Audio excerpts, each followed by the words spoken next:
Dati, isinasama ako ng lola Chang ko pag mag-breakfast, pero now, hindi na. Bakit kaya?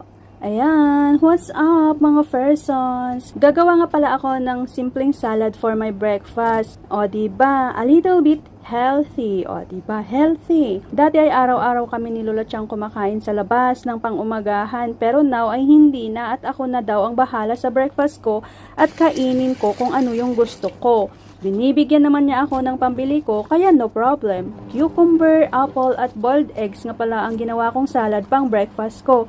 Hiniwa ko na nga pala kahapon yung apple at pipino to save time.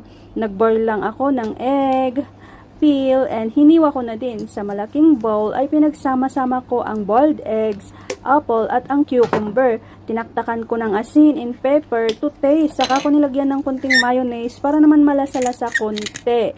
Ayan, lalagyan ko sana ng coriander at lemon pero wala ako kaya skip ko muna sila. Ayan, halo ng ihalo. O diba, pag halo-haluin mo lahat, ganun.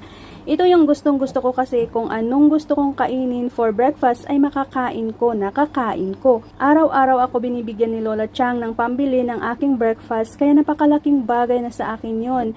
Masasabi ko rin na napakapalad ko kasi isinialang-alang ni Lola ang energy ko na need ko para magtrabaho. Need to eat to have an energy to work. Siya pa ang may sabi niyan, o diba?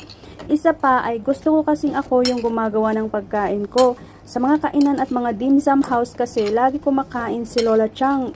Feeling ko di ako nabubusog at di rin ako komportable, lalo na pag andyan ang mga kasamahan niyang mga thunders. And feeling ko lang na ako lagi yung pulutan sa kanilang istoryanes, o diba? Kaya prefer ko talaga ako na yung maghanda ng breakfast ko. Kaya sa simpleng salad lang, solved na ako. Ayan lamang po ang ating pasilip for today's video. Bye! Ingat po ang lahat!